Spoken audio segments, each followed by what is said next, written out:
Life is a constant fluctuation. We fluctuate between happiness and sadness, joy and misery, ecstasy and depression, wisdom and foolishness.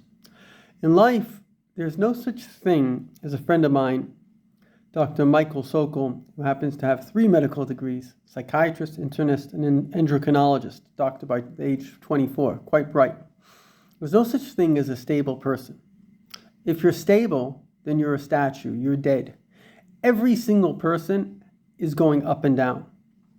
Now, obviously, in an extreme state, it's not healthy. That's what manic depressive is. And manic depressive is not necessarily a chemical state. It actually can be an ego state. When we get filled with our own sense of superiority, we can think that we're God. And then, for whatever reason, maybe chemically, I don't know, person can get depressed. That's when the ego is angry at the person. You didn't give me what I wanted. And the person turns inward and against themselves. In life, there are basically 3 types of people. There are those people that are expressive. In other words, we're feeling good about ourselves and we want to express, whether it's a conviction, whether it's even just a simple obsession for, whatever a person's into, maybe it's sports, or something positive like marriage and having children. It's all sense of expression of self, and that's very healthy. Kol chai roitzias kiyuma, every living thing wants its continued existence. What's very unhealthy is the opposite stage, which is depression. Depression is when the ego gets angry at the individual for not fulfilling its will, and then it has no mercy. In fact, the person, God forbid, can commit suicide. That's what anger does. Just like ahava has the word in it, hav, to give. Love in Hebrew has the word in it, to give. Sina has the word in it, on, to annihilate. I get angry at mosquitoes. Today I killed a mosquito. I don't even feel bad about it. Why? Because he really bugs me. So that's a trait of anger. That's what anger does. Then there's an even worse state, worse than depression. And that is kina, jealousy. And this is repression. When a person has been put down not by their own ego, but by somebody else's ego. Anti-Semitism really just has one goal, which is to try to shame Jewish people. Because people that feel ashamed of themselves, as Lawrence of Arabia said about the Arabs, they are xenophobic, they have a deep sense of shame. They were kicked out of the home thousands of years ago, and they never really recovered from that. And if you're Arab, I'm not trying to put you down, and if it bothers you, it's obviously true. If you said to me 4,000 years ago I was kicked out of a home, I haven't recovered, I would laugh, because it doesn't mean anything to me. So it's important to overcome our sense of shame, because then we can be a healthy person.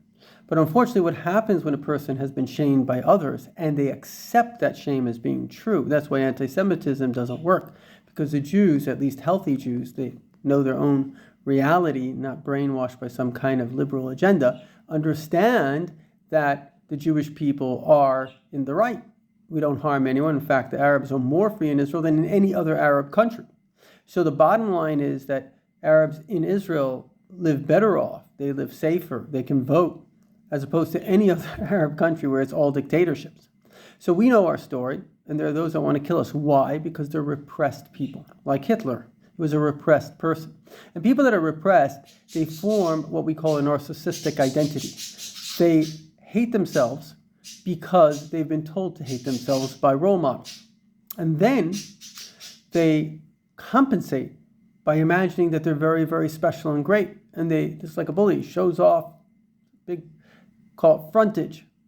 As I remember a guy from England said, he has more frontage than Harrods. In other words, they're putting out a big show. And it's not necessarily totally unhealthy, but to the extreme, it's very unhealthy.